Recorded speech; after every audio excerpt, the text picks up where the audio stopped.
Hello there, everybody. Yes, it's the lesser spotted WhatCulture wrestling pairing of Andy Murray and Adam Cleary, Tommaso Ciampa and Johnny Gargano for your kid's 5th birthday party. Anyway, we have a bit of a rule here at WhatCulture, and it's why wait for Big Banter Dave Meltzer to get his star ratings wrong in like a week's time when you can watch us do it the day after the pay-per-view. So guess what we've got? Hey, star ratings for the boys. Yes, that's right. We've got every single match from WWE's Hell in a Cell, locked, cocked, and shell-shocked, just like my best friend Ryback. So join us now on a little journey of appraisal as we give every single match from last night a lovely, sexy star rating. Now, normally I don't bother my arse to tell you what happened on the kickoff show because 9 out of 10 of the matches always follow the same sort of pattern. You know the thing I'm talking about where they do spot, spot, spot, then they go to the whole dual screen advertising thing and we just get a lot of rest holds. But the reason we're including it today is because it actually tried to tell a little bit of a story. That story being Aiden English simultaneously being the match's MVP and also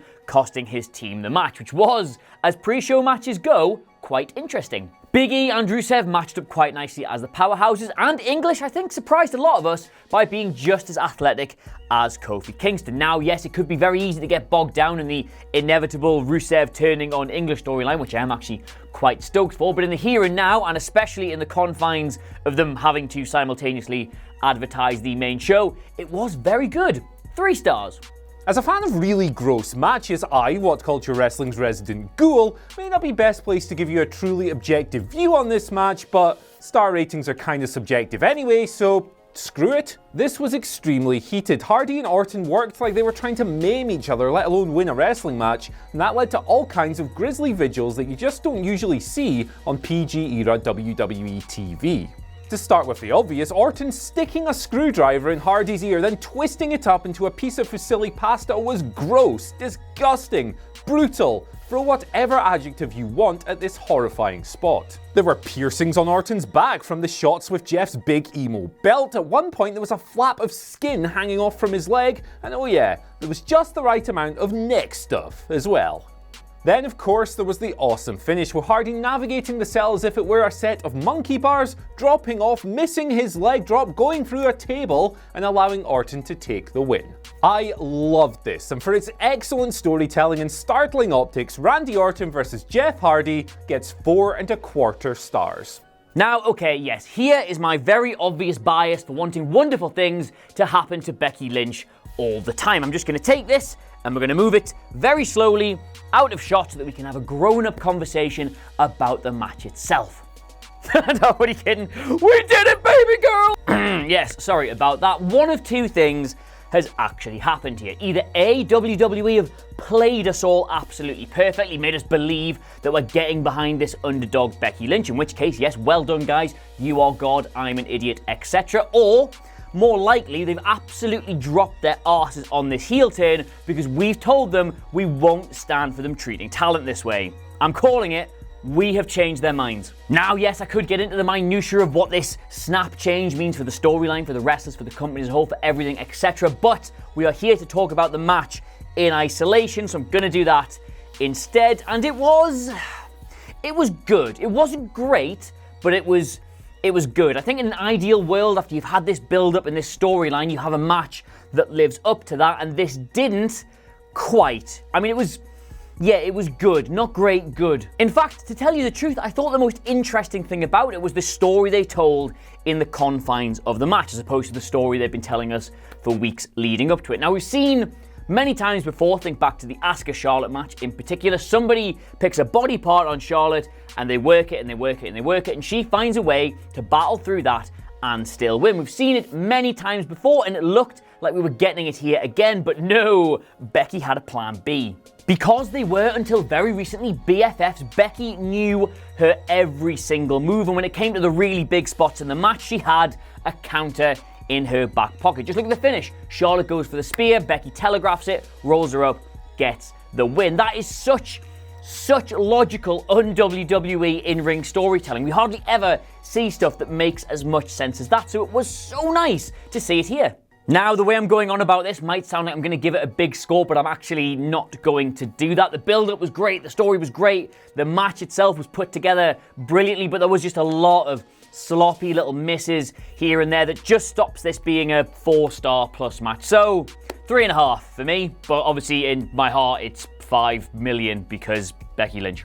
This big tag match is already getting main roster match of the year levels of hype. Now, call me a contrarian, but I don't think it was quite on that level, even if certain parts of it were pretty incredible. The first 5 to 10 minutes were unfortunately very pedestrian, as if these 4 wonderful wrestlers were just hanging around waiting for something cool to happen. And at one point, about 10 minutes in, Dolph Ziggler was literally standing up screaming, "Do something," in Seth Rollins' ear. How very meta. But after that, the awesome stuff did start unfolding and they concocted some memorable sequences, leaving it feeling like a big takeover tag match, only without some of the dramatic storytelling heft. Much like your man right here, there was some flab in the middle, but they got back on course towards the end and they concocted a memorable closing stretch. Honestly, these guys are so good that they'd struggle to go out there and actually have anything worse than a very strong match, and this was certainly on the upper level of what you can expect. It wasn't quite match of the year level, but it was very entertaining, and for that, they get 4 stars. WWE Championship time now, right smack bang in the middle of the card, because that's just apparently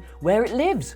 Anyway, yes, hello, it's me, Adam Cleary, the man who made a very long-winded video about how repetitive title feuds and rematch clauses are slowly suffocating me to death. And what we got here was a WWE title match that we've already just had, which ended in a way which is going to necessitate another match.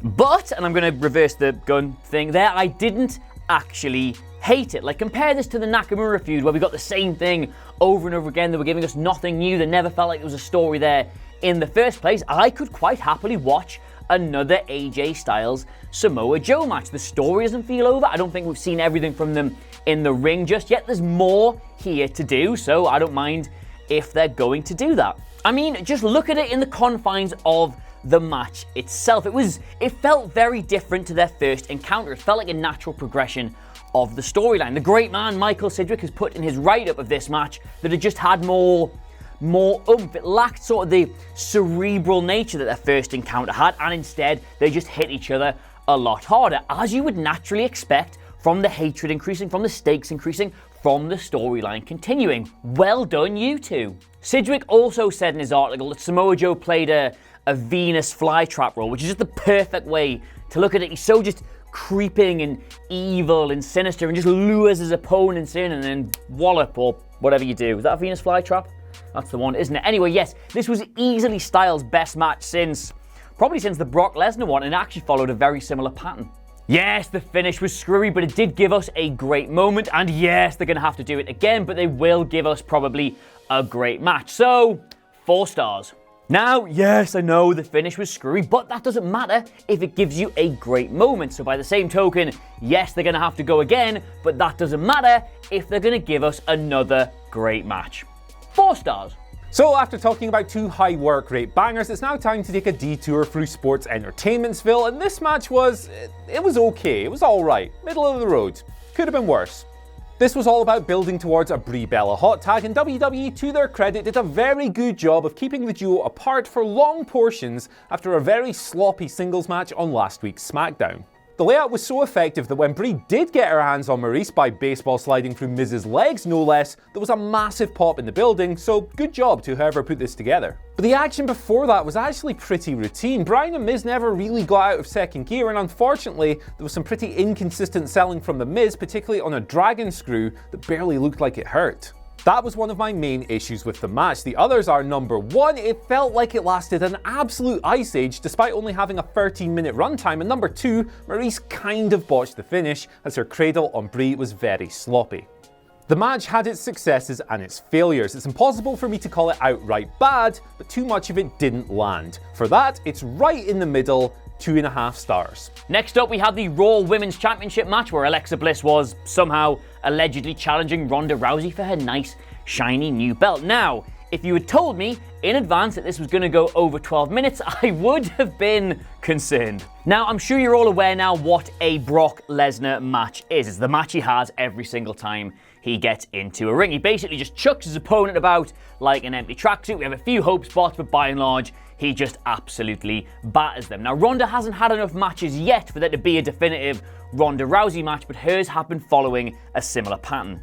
And what we got here was not this burgeoning Ronda match type, it was the quintessential Alexa Bliss match type. They weren't presenting Ronda as this absurdly dominant force of athletic nature. They were presenting Alexa Bliss as this unbelievably cunning, conniving, sneaky, weaselly little heel who can find a way to win even when there isn't one. Now, on the one hand, mad respect to Ronda for being able to sell that well for Alexa Bliss, but on the other, much bigger, glaring, like that novelty thing off The Simpsons size hand, why the hell is Ronda Rousey selling for Alexa Bliss? Don't get me wrong, it showed us something a little different and it showed Ronda's range, and yes, I guess it's probably even better for the women's division in the long run, but I am here to appraise the match in isolation, and what we actually had was just this weird thing of teasers and comebacks and just selling the ribs the whole match. It was just, didn't quite work for me.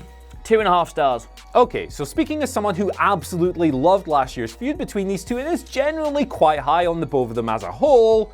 Screw this match. We'll start with the finish, which was, for lack of a better word, terrible. I mean, how do you have a convoluted non-finish in a stipulation you've spent years and years building up as the most brutal, bloody thing imaginable? It just doesn't make any sense.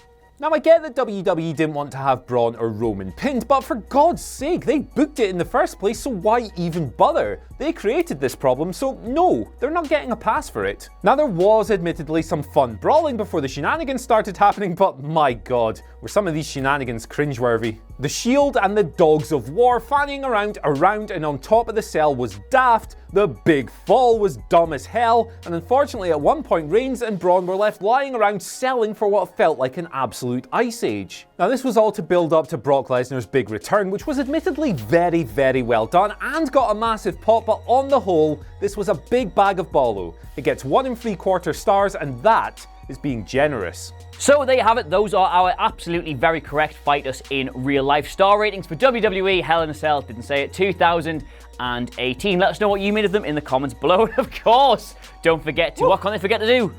Like, share, and subscribe. Blinding chemistry. Until next time though, thank you very much for watching. You can follow us on Twitter here, WhatCulture on Twitter, here-ish. I've been Adam, this has been Andy, and we'll see you very soon. Bye-bye. Bye. Bye. Bye. Bye. Bye. Bye. Bye. Bye. Bye. Bye. Bye. Bye.